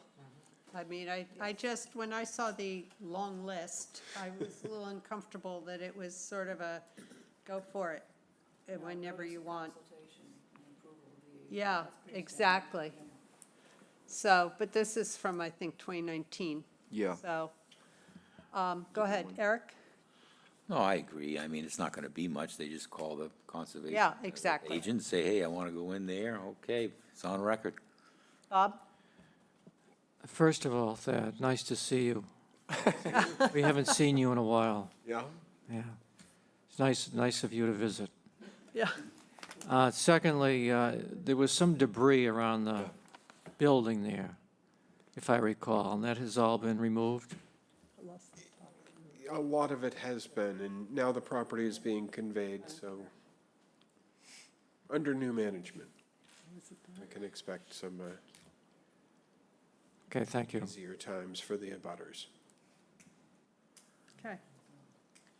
Anything else? Then we can, I think, have a motion to approve with the amendments to the ongoing conditions that the agent be consulted with. Could we also change the references to 15 to 16? Yes, that's a problem. There's no 15. Well, there is a 15. Yeah, but it's not the right one. Not the right one. Yeah. 16 is, in the order, it would refer to 16, which is the trigger point. Okay. You're okay with that, right? Yeah, I am. yeah. Okay. Then I think we can do a motion to approve. I move that we approve the certificate of compliance for 450 Old Harbor Road as amended with wording for notice and consultation with the agent, et cetera. Yes. Thank you. Wow. How did I Second. do? I did, that was awesome. Okay, Paul, Aye. Janet, Aye. Elise, Aye. Eric, Aye. Bob, Aye. and I say aye. Thank you. Thank you. How much? Okay, next thing, Paul. Next on the agenda is a discussion, modifications to the special regulations for tree replacement, size requirements. This was continued from April 23rd, 2025, and May 14th, 2025. This is your- Yes, so this is our third review of this, and I'm not seeing anybody anywhere to comment at all. But third means that at this point, once we hear from commissioners, we can vote on this and make it a part of our regulations, just so everybody knows. We have to have 3 hearings. This is the third. So, anybody have any comments? I have something. Go On ahead. the mitigation section, it talks about invasives moving into the mitigation area from the adjacent areas. But it doesn't talk about removing invasives forever, I mean, in perpetuity. Should that be a part of that section? I think that whether or not that's a requirement is different for different properties, or should be decided on a case-by-case basis. So we have it built into the template for orders. So where it makes sense to have it, where there is adjacent invasive, then we put in that perpetual Right. requirement. So I don't know that it makes sense to put it in a regulation when there is likely to be a lot of exceptions to it, and you'd have to try to capture those exceptions, so we try to keep this simple. Okay. Okay. Thank you. We did put in good suggestion that the definition of native does not include cultivated natives or cultivars. We put that in 2 places. And there was one of your comments, Bob, that we needed to have a discussion about. I'm looking for it, because I printed it off but didn't bring it. Do you remember, Janet and Elise? It was about storm, Oh, storm water runoff. Yes. In other words, Remember? whether the turf. So storm damage versus storm water damage. yes. that's And so it. we use storm damage because that's the term that's used in the Wetlands Protection Act, because it includes wind as well as water. So that protection against storm damage is a little bit broader category than protection against stormwater damage, which is just runoff during storms. So we kept it broad. Okay. But everything else that you had asked, we did incorporate right away. Yeah. Thank you. They were good catches. Yep. Anybody else have comments, questions? Have you guys seen them? No, I haven't seen them. I'm sorry, I'm trying to pull them up right now. They're on You'll be town interested to know that website. replacement of invasive trees is at a 1-to-1 ratio. But they're not effective yet. They won't be effective until, Until today, and you applied ahead of this. so sorry. Yeah, so. You should have waited 1 week, 2 weeks. Nothing else. Should we have a motion? I move that we approve the modifications to the special regulations for tree replacement size requirements. Second. Okay, Bob, Aye. Eric, Aye. Janet, Aye. Paul, Aye. Elise, Aye. and I say aye. I'm trying to mix it up. Keeping me on my toes. I am trying. Okay, Paul, the next thing. So what is the effective date then? Will these get published right away? And are effective for applications filed from that date forward? Is that how it works? Or is there a waiting period for regulations?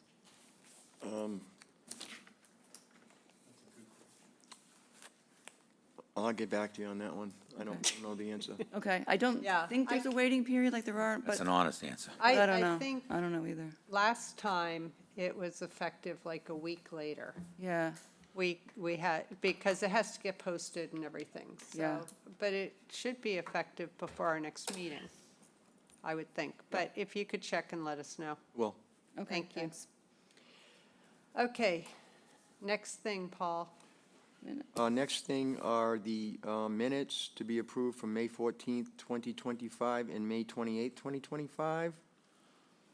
And then we'll adjourn. We have to do them separate because May 28th, 4 of us were here, but the other Right. 2. Right. So if we could have a motion, does anybody have any modifications to May 14th? Get ready. I got a very, very, very small thing. Uh-oh. Go for it. I got it open. For paragraph at the bottom, paragraph on tree replacement, and the discussions. Yep. Fourth sentence down, the ratio for a non-native, there should be a hyphen between non and native. It's not one word. I actually changed that to invasive. Oh, okay. Yes. Because that's non-native does not get the 1-to-1. That still gets the 2-to-1 because. Oh, okay, yeah. Yeah, but okay. invasive is the only one that gets the drop down on that. That's Okay. all I had, thank you. All right, anybody else? No? Nope. Okay, so if we can have a motion. I move that we approve the minutes for May 14th, 2025. Second. Okay, Bob, Aye. Eric, Aye. Elise, Aye. Janet, Aye. Paul. Aye. And I say aye. Okay, the next minutes, please. May 28th, do any of those who were in attendance have any modifications to those minutes? No? Nope. Is this the one you were in? I saw your name, I almost died. I said, wow, Bob. Thank you. So, okay, then could we have a motion?